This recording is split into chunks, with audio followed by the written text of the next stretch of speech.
لبيك اللهم لبيك لبيك لا شريك لك لبيك إن الحمد والنعمة لك والملك لا شريك لك.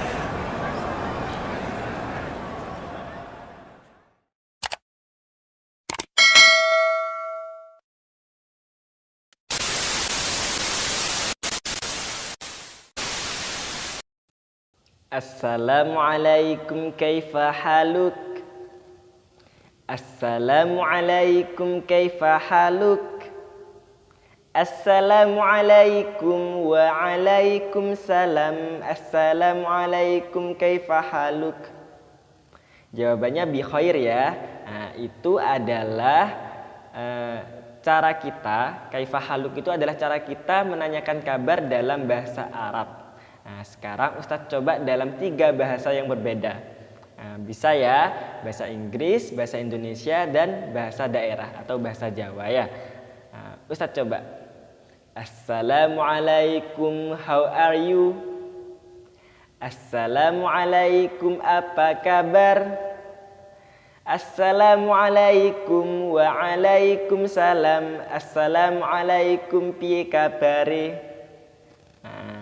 Kalau how are you tadi jawabannya I'm fine. Kalau apa kabar jawabannya baik. Kalau piye kabare jawabannya yang jawab api kurang tepat ya, karena kalian sedang berbicara kepada orang yang lebih tua. Nah, dalam bahasa Jawa itu ada yang namanya unggah-ungguh. Kalau kepada orang yang lebih tua ada bahasa kesopanan, ada bahasa yang lebih sopan yaitu sai. Sai itu artinya api. Nah, tapi kalau sai digunakan untuk orang yang lebih tua, kepada orang yang lebih tua. Kalau api itu kepada sesama usianya atau ke yang lebih muda gitu ya. Sebelum memulai pembelajaran, Ustadz tidak lupa untuk mengingatkan kepada kalian agar kalian menjaga protokol kesehatan. Ketika keluar rumah, kalian memakai masker, menghindari kerumunan dan menjaga jarak, dan mencuci tangan. Oke, sebelum pembelajaran ini kita mulai, marilah kita membaca basmalah bersama-sama agar pembelajaran kali ini berjalan dengan lancar. Bismillahirrahmanirrahim. Di pembelajaran fikih kita kali ini, kita akan melanjutkan materi pembahasan kita pekan lalu mengenai ibadah haji. Kalau kita pekan lalu sudah membahas ibadah haji dari segi pengertiannya, hukumnya, sampai rukun-rukunnya, maka pada hari ini kita akan membahas ibadah haji dari segi tata cara pelaksanaannya. Tujuan pembelajarannya agar kalian dapat mensimulasikan tata cara pelaksanaan ibadah haji. Oke, hal pertama kali yang harus kalian lakukan ketika beribadah haji adalah berihram dari miqat. Nah, kemarin Ustadz sudah menjelaskan ya apa itu ihram. Nah, bagaimana pakaian ihram sudah Ustadz jelaskan. Nah, sekarang apa itu miqat? Sederhananya, miqat itu adalah tempat di mana kita memulai ihram. Tempat kita memulai ihram itu disebut dengan miqat. Nah, jadi kita tidak boleh memulai ihram dari sembarang tempat. Ada tempat-tempat tertentu yang itu memang dikhususkan untuk jamaah haji untuk memulai ihram. Kalau jamaah haji dari Indonesia, biasanya mereka memulai ihram dari tempat yang disebut dengan Yalamlam. Nah, jadi jamaah haji Indonesia biasanya memulai ihram mereka dari tempat yang namanya Yalamlam. Jadi miqatnya adalah Yalamlam. Adapun jamaah haji dari daerah lain, tergantung arahnya dari mana. Kalau arahnya dari Madinah, biasanya tempat miqatnya disebut dengan Bir Ali. Nah, begitupun seterusnya. Ketika kalian berihram dari miqat, tentunya dengan pakaian ihram yang sudah Ustadz jelaskan pekan lalu ya. Nah, ketika kalian berihram dari miqat, kalian mengucapkan labbaikallahumma hajja. Ustadz ulangi, labbaikallahumma hajja. Artinya, ya Allah, aku penuhi panggilanmu untuk beribadah haji. Setelah itu baru kalian berangkat menuju tanah suci dengan memperbanyak bacaan talbiyah. Ketika sudah sampai di Masjidil Haram, maka kalian melakukan tawaf. Tawaf ini disebut dengan tawaf kudum. Tawaf kudum adalah tawaf yang dilakukan pertama kali ketika memasuki Masjidil Haram. Kemudian setelah kalian tawaf sebanyak 7 kali, maka kalian melakukan sa'i. Yaitu seperti yang Ustadz jelaskan pekan lalu, sa'i adalah lari-lari kecil dari Bukit Safa ke Bukit Marwah sebanyak 7 kali. Setelah kalian melakukan tawaf kudum dan sa'i, maka kalian pergi ke suatu tempat yang disebut dengan Mina. Ini terjadi pada tanggal 8 Zulhijjah. Perhatikan ya, ini terjadi pada tanggal 8 Zulhijjah. Kalian pergi ke suatu tempat yang disebut dengan Mina, dan di Mina ini kalian bermalam di sana. Setelah kalian bermalam di Mina, maka pada pagi harinya, yaitu pada tanggal 9 Zulhijjah, kalian pergi ke Arafah untuk melaksanakan wukuf. Nah, sebelum kalian melaksanakan wukuf, kalian sholat zuhur terlebih dahulu yang dijamak qashar dengan sholat asar.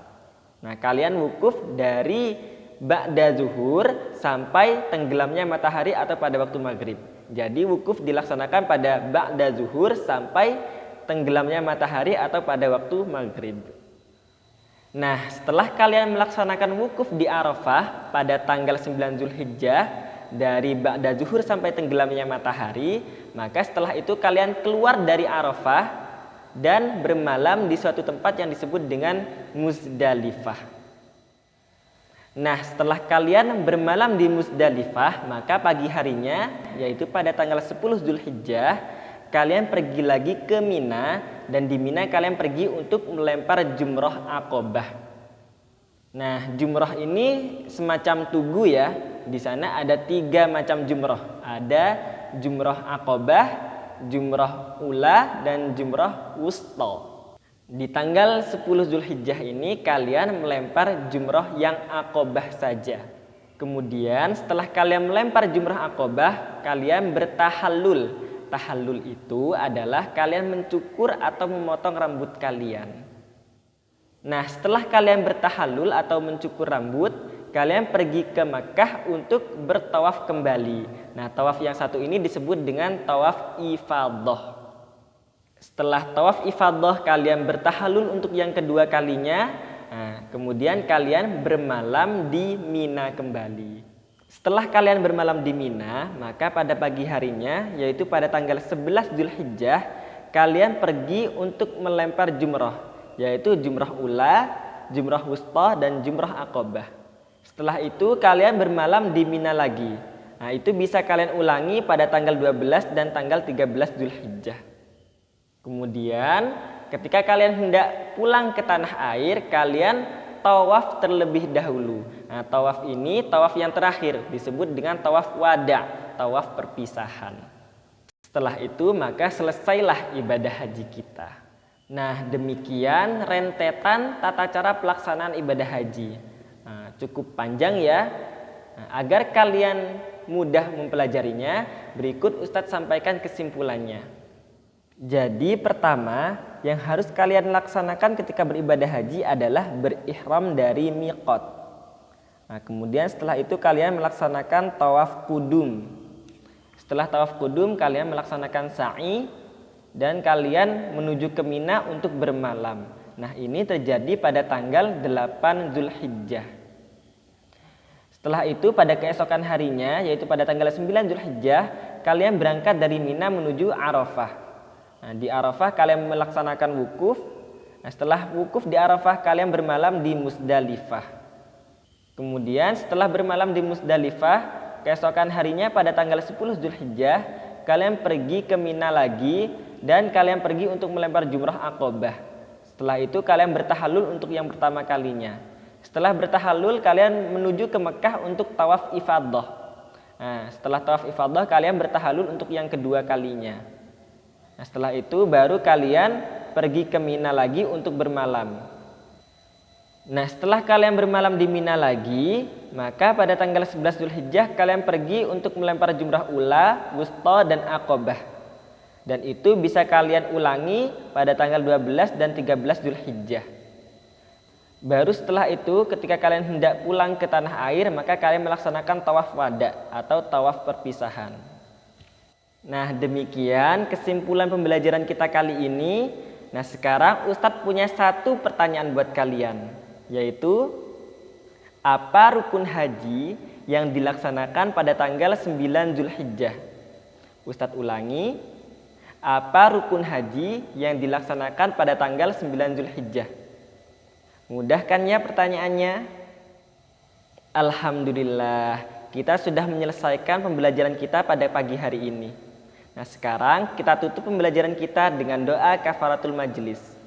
Subhanakallahumma wa bihamdika asyhadu an la ilaha illa anta astaghfiruka wa atubu ilaik. Wassalamualaikum warahmatullahi wabarakatuh. لبيك اللهم لبيك لبيك لا شريك لك لبيك إن الحمد والنعمة لك والملك لا شريك لك